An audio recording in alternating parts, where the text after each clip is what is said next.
Today, we're going to continue our discussion of persuasion and persuasive speaking. And specifically, we're going to look at persuasive structures, ways to organize your presentation that will help you to be more effective in crafting your argument and hopefully getting people to agree with you again, that you can enact change, those kind of things.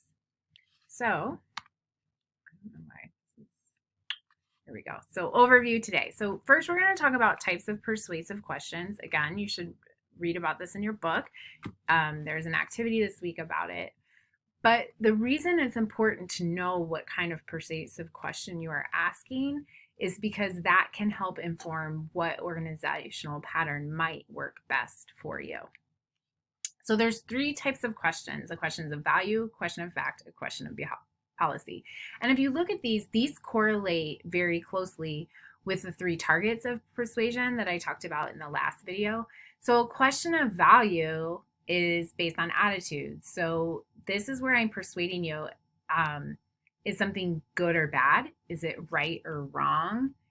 Is it moral? Is it immoral? Is it valuable? Is it invaluable? So all of those judgment terms.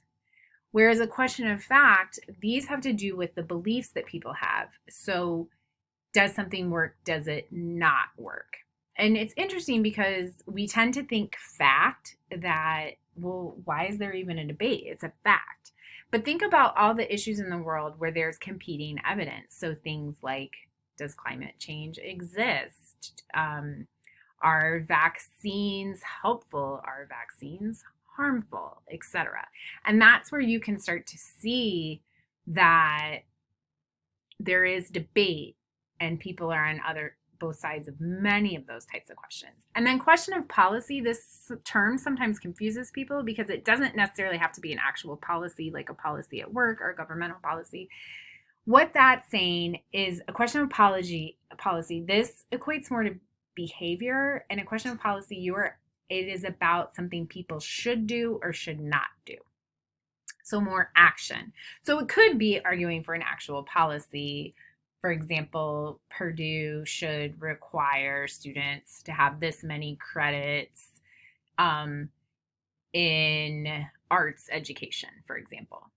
But it could be something like you should quit drinking Diet Coke. You should increase the amount of beta carotene that you consume on a daily basis, something like that. A lot of times when you hear the word should. So again, we think about policy, behavior, fact, belief, value, attitudes. So I think what will be most helpful is to kind of look at these different questions, and I'm going to show you some examples of how you might organize that. And so one of the things I did so that you can see that a given topic, there can be multiple questions that you can argue about that. So we're just taking the issue of mindfulness. Let's say I want to persuade my audience something about mindfulness. So first we have a question of value. So remember, that goes with attitudes. Topical works really well for this. So for a sample thesis statement I might use is mindfulness is a worthwhile practice because it is free, it is calming, and it is effective.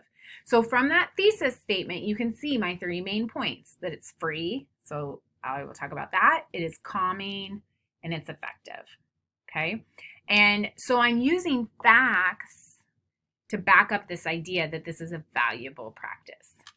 Now, going back to question of fact, this kind of almost takes a step back and saying, is it actually do anything, right?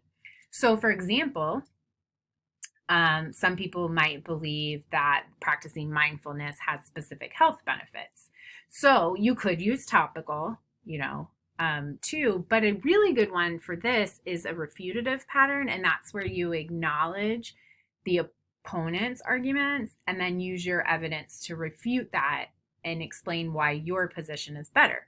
So for this example, the thesis statement might be something that mindfulness, despite what some say, can heal a variety of physical ailments, including, let's say it was chronic pain and migraines.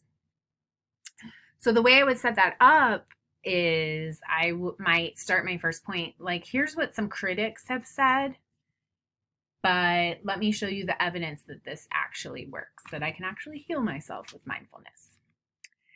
Another thing you can do for question of fact is you can use the causal pattern, which is saying that A leads to B.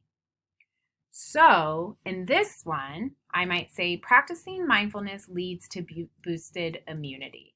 So I'm asserting something. That's why this would be persuasive. Some people might say it doesn't, but I'm saying, okay, the practice of mindfulness, an important point one, I would talk about what mindfulness is, how to practice it. And in the second point, I would provide the evidence of how this actually leads to boosted immunity. And I would need to maybe explain that process. I would need evidence, studies that have shown that this actually leads to that. And then again, we talked about policy. So here is an example of question of policy of an actual policy. So this using the problem solution. And so what you do in this pattern is you establish that there's some sort of problem. You provide evidence of the problem. And then in order to persuade me to take a given action, you need to convince me that the solution that you proposed is going to address that problem. So here we see, as stress continues to plague college students, there should be a requirement to take a mindfulness course freshman year. So you see in my visual aid, this is, percentage of students that feel stressed, depressed, etc. So I would spend some time establishing that, and so that you are concerned about that problem, and then provide evidence that if we had everyone taking this mindfulness course, those numbers would go down. So just like any presentation that you're preparing for, you want to think about what your main points are going to be, but using some of these patterns, particularly the causal and the problem solution and the refutative, these are really helpful because they help you frame your argument and build your argument in a way that will lead to success.